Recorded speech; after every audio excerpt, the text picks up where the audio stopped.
শাশুড়ি আর বৌমার সম্পর্ক কিন্তু মা আর মেয়ের মতোই হয়ে উঠতে পারে যার যার নিজস্ব প্রচেষ্টায়।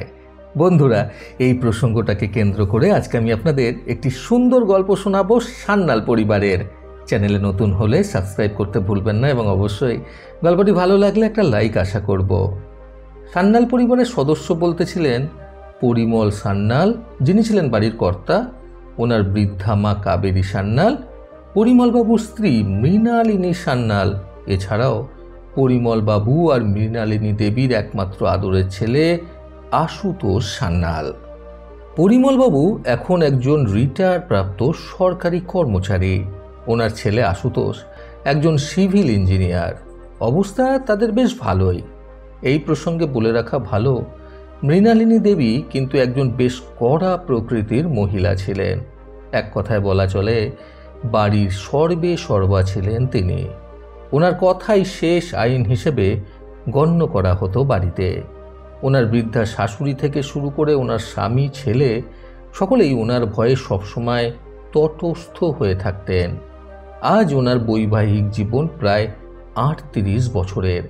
এই ৩৮ বছরে তিনি নিজের সংসারটা একেবারে নিজের নখদর্পণে করে নিয়েছেন এবং সংসারের প্রতিটি মানুষও একেবারেই ওনার নখদর্পণে। আসলে ভালোবেসে এতগুলো বছর ধরে তিনি সংসারটাকে আগলে রেখেছেন নিজের মতো করে। গত ৩ বছর হলো আশুতোষ একটি মেয়েকে ভালোবেসেছে। মেয়েটির নাম হলো মালিনী। মালিনী মেয়ে হিসেবে খুবই ভালো মনের একজন মেয়ে, নরম সাদাসিধে মন তার, কিন্তু ভীষণ পরিমাণে স্পষ্ট বক্তা। স্পষ্ট কথা বলতে যেরকম ভালোবাসে সেরকমই স্পষ্ট কথাবার্তা শুনতেও ভালোবাসে মালিনী। এই জন্য সে সকলের কাছে সবসময় সুখদায়ক হয়েও ওঠে না। এর জন্য তার বন্ধু বান্ধবদের সংখ্যাও খুবই কম। আশুতোষ মাঝে মধ্যেই মালিনীর এই স্বভাবের জন্য বেশ ক্ষিপ্ত হয়ে ওঠে, কিন্তু তারপরেই আবার মালিনীর যুক্তিমূলক কথাবার্তায় আশুতোষ মাথা নত করতে বাধ্য হয়। আশুতোষ আর মালিনীর সম্পর্কের কথা কিন্তু তাদের উভয়ের বাড়ি থেকেই জানতো, কিন্তু আশুতোষের মায়ের কড়াকড়ির জন্য মালিনী খুব একটা বেশি তাদের বাড়িতে আসতে পারত না, বা আসলেও কিছুক্ষণের মধ্যেই তাকে বেরিয়ে যেতে হতো, কারণ মৃণালিনী দেবী আবার এসব ব্যাপার স্যাপার খুব একটা বেশি প্রশ্রয় দিতেন না। মৃণালিনী দেবীর ভীষণ ইচ্ছা ছিল নিজের ছেলেকে নিজেই দেখাশোনা করে তিনি বিয়ে দেবেন, নিজের মনের মতো একজন বৌমা নিয়ে আসবেন, কিন্তু সেই শখ ওনার আর পূরণ হলো না। ছেলে তো মায়ের অজান্তেই বিয়ের পূর্বের কাজটা সেরে ফেলল। যাই হোক, ছেলে যখন ভালোবেসেছে তখন বিয়েটা তো দিতেই হবে। ফলে দুই বাড়ির থেকে সম্মতিতেই তাদের ধুমধাম করেই বিয়েটা হয়ে গেল। মালিনীর বাড়ি থেকে তার মা বাবা কিন্তু পই পই করে মালিনীকে শিখিয়ে পাঠিয়েছিলেন যে এইবার তুই তোর এই ক্যাট ক্যাট করে সবাইকে সব ধরনের কথাবার্তা বলে দেওয়ার স্বভাবটা একটু পাল্টা, তা না হলে বিয়ের পর সমস্যা দেখা দেবে। কিন্তু ওই যে কথায় আছে, স্বভাব যায় না মরলেও।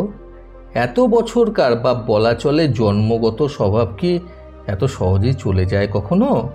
মালিনীর ক্ষেত্রেও সেটাই হলো। সে তার এই স্বভাব এই একদিনে এসে কখনোই পাল্টাতে পারল না। বিয়ের পর যখন শ্বশুরবাড়িতে এসে প্রথম নববধূকে বরণ করা হচ্ছে, তখন মৃণালিনী দেবী ছেলে আর বৌমাকে বরণ করে তাদের মিষ্টি মুখ করিয়ে বৌমাকে মাথায় হাত দিয়ে আশীর্বাদ করে বললেন, সুখে থাকো মা। তখন স্পষ্ট বক্তা মালিনী মুখ ফসকে বলে ফেলল, সবটাই আপনার উপর নির্ভর করছে মা। এই কথা বলে ফেলার পর সে জিভ কাটতে লাগলো, কিন্তু তখন তো আর জিভ কেটে লাভ নেই। যা বলার সে তো বলেই ফেলেছে। বলে ফেলা কথা কি আর কখনো ফেরত নেওয়া যায়? মালিনীর এই জবাবে সেখানে উপস্থিত সকলেই স্তব্ধ হয়ে গেল। আশুতোষ ড্যাব ড্যাব করে মালিনীর দিকে তাকিয়ে রইল। ভয়ে আশুতোষের বাবা চুপচাপ সেখানে দাঁড়িয়ে রইলেন।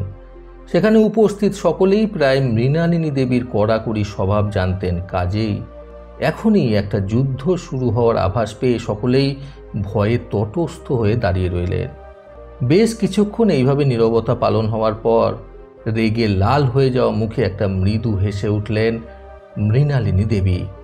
মৃদু হাসি হাসি মুখ নিয়ে মালিনীর গালে হাত বুলিয়ে তিনি বললেন, আজ থেকে প্রায় অনেকগুলো বছর আগেকার একটা বিশেষ দিনের কথা মনে করিয়ে দিলে তুমি। এই বলে মৃণালিনী দেবী আর চোখে আলতো করে নিজের স্বামীর দিকে একবার তাকিয়ে নিলেন।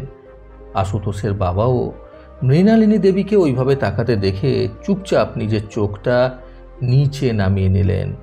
তিনি এক প্রকার জড়সড় হয়েই ঘরের এক কোনায় দাঁড়িয়ে রয়েছেন, কারণ তিনি বুঝতে পারছেন যে একটা বোমা খুব তাড়াতাড়ি ফাটতে চলেছে। এই কথাটা বলে তখন মালিনী মনে মনে ভাবছে যে আজকের দিনে এরকমভাবে কথাটা না বললেই হয়তো ভালো হতো, কিন্তু বলে যখন ফেলেছি কি আর করা যাবে। এমন কিছু মহাভারত অশুদ্ধ করে ফেলিনি আমি সত্যিই তো বলেছি। আমার শাশুড়ি আমাকে কিরকমভাবে মেনে নেবেন সেটা তো সম্পূর্ণভাবে ওনার উপর নির্ভর করছে, তাই না? মালিনীর এইরকম 7-5 ভাবতে ভাবতে মৃণালিনী দেবী আবারও নিজের কথার জের টেনে বললেন, আজ থেকে প্রায় 35 বছর আগে আমি এই বাড়িতে বিয়ে করে পা রাখি। সেদিন আমার শাশুড়ি মাও আমাকে এই কথাটা বলেছিলেন, কিন্তু মুখ ফুটে আমি তখন কিছু বলতে পারিনি। তোমার আজকের বলা কথাগুলোই তখনও আমার মনে একসাথে ধাক্কাধাক্কি করছিল, কিন্তু যতই হোক তখনকার সময়টা আজকালকার মতো এতটাও আধুনিক ছিল না, যার ফলে আমাকে মুখ বুঝে কিছুটা সময় হলেও সব কিছু সহ্য করতে হয়েছিল। নরক যন্ত্রণা ভোগ করেছি আমি কিছুটা সময় ধরে। আমিও তোমার মতো এরকম স্পষ্ট বক্তা ছিলাম, কিন্তু বলতে গিয়েও পরিস্থিতির চাপে পড়ে থেমে গিয়েছিলাম। বলা আর হয়ে ওঠেনি আমার। এই জন্যই আমাকে বেশ কয়েক বছর ধরে টানা নরক যন্ত্রণা ভোগ করে যেতে হয়েছিল। তারপরে যখন আমার আশুতোষ আমার গর্ভে আসলো, তখন আমি ভাবলাম এইবার আমাকে মুখ খুলতেই হবে, তা না হলে আমি আমার পেটের বাচ্চাটাকে হয়তো আর ভালোভাবে মানুষ করতে পারবো না। এই বলে চোখের কোনায় আসা জলটা মুছলেন মৃণালিনী দেবী। তারপর কান্নাটাকে নিজের গলায় আটকিয়ে একটা ঢোক গিলে বললেন, অধিকার বোধটা কিন্তু সবসময় একতরফা হয় না, জানো তো। নতুন বউয়ের ঘাড়ে সবসময় সবকিছু চাপিয়ে দিয়ে সবকিছু আদায় করা যায় না। এটা কেউ বুঝুক আর না বুঝুক আমি বুঝি খুব ভালো করে। সব কিছুরই একটা সীমা থাকে, এটা সবাইকে বুঝে নিতে হয়। সবাই একটা নির্দিষ্ট অধিকারের মধ্যে আবদ্ধ থাকে। সবাই যদি সবার এই অধিকারটাকে লঙ্ঘন না করে, তাহলে একটা সংসার সুন্দর হয়ে ওঠে। শাশুড়ির এই কথাগুলো যেন মালিনীর কানে বেদ বাক্যের মতো ঘোরাফেরা করছে, কারণ এই একই কথাগুলো তো তারও মনের কথা। সে তো এই ধরনেরই একটি মেয়ে। এরপর মৃণালিনী দেবী আবারও বলে উঠলেন, একসাথে সংসার করতে গেলে মান অভিমান থাকবেই। আমি অনেক চেষ্টাও করেছিলাম সবাইকে যুক্তিতর্ক দিয়ে বুঝিয়ে সবটা ঠিকঠাক করে নিতে, কিন্তু যারা যারা বুঝেছে তারা আমার সাথে রয়ে গেছে, আর যারা বুঝেনি তারা আমাকে ছেড়ে গেছে। কিন্তু আমার নিজের সংসারের হাল ধরার জন্য আমাকে আজকে এইভাবে শক্ত হতে হয়েছে, স্পষ্ট বক্তা হতে হয়েছে। এই বলে তিনি নিজের বৌমাকে নিজের বুকে টেনে জড়িয়ে ধরলেন। মালিনীও মৃণালিনী দেবীর এইভাবে বুকে টেনে জড়িয়ে ধরাতে নিজের মায়ের ছোঁয়া অনুভব করল। তারপর মৃণালিনী দেবী মালিনীকে বুকে জড়িয়ে ধরা অবস্থায় বললেন, তোর কথাটা শুনে আমার আজ থেকে সেই 35 বছর আগেকার সেই ঘটনাগুলো মনে পড়ে গেল। মালিনী মৃণালিনী দেবীর কথার উত্তরে বলল, তুই বলে যখন বুকে টেনে ধরলে, তাহলে আমাকে মেয়ের মতো না, বরং মেয়ে বলেই মেনে নিও। মান অভিমান ভুল বোঝাবুঝি সবকিছু একটা সংসারে থেকে হতে পারে, কিন্তু আমরা দুজনেই সেটাকে সহযোগিতার মাধ্যমে শুধরে নেওয়ার চেষ্টা করব। তারপর মালিনী বলল, যাও তোমরা এবারে নিয়ম কানুনগুলো তাড়াতাড়ি সেরে ফেলো দেখি। সেই কাল রাত থেকে জেগে রয়েছে, বড্ড ঘুম পেয়েছে যে। এই কথা শুনে মৃণালিনী দেবী নিজের চোখে আগত ফোঁটা ফোঁটা জল মুছে একটা সুন্দর হাসি দিয়ে মালিনীকে টানতে টানতে ঘরের ভেতরে নিয়ে গেলেন। সেখানে উপস্থিত সকলেই স্বস্তির নিঃশ্বাস ফেলতে শুরু করলো। একটা যুদ্ধ শুরু হওয়ার আগেই যেন যুদ্ধটা কিভাবে শেষ হয়ে গেল সেটা সবাই সেখানে দাঁড়িয়ে থেকে লক্ষ্য করল। বন্ধুরা, শাশুড়ি আর বৌমার সম্পর্ক সুন্দর করে গড়তে আজকের গল্প থেকে শিক্ষণীয় 3টি কথা সর্বদা মনে রাখুন। প্রথমত, শাশুড়ি আর বৌমার সম্পর্কটাকে কিন্তু কিছু কিছু শাশুড়ি আর বৌমা মিলেই কর্দমাক্ত করে তোলে।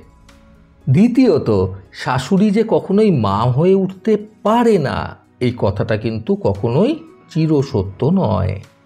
তৃতীয়ত, যার রুচিবোধ যেরকম সে প্রত্যেকটি মানুষকেও কিন্তু ঠিক সেরকমভাবেই আপন করে নিতে পারে, আবার বড় করে দিতে পারে। প্রতিবারের মতো আবারও বলবো, এই পৃথিবী তাদেরকেই সম্মান দেয় যারা ইউনিক কিছু করার ক্ষমতা রাখে। সকলে সুস্থ এবং সুন্দর জীবন কামনায় প্রকৃত জীবন থেকে আমি সন্তু চক্রবর্তী আবার আসবো আগামীকাল নতুন সুন্দর শিক্ষণীয় একটি ছোট গল্পের সাথে। ভালো শুনুন, ভালো থাকুন। ধন্যবাদ।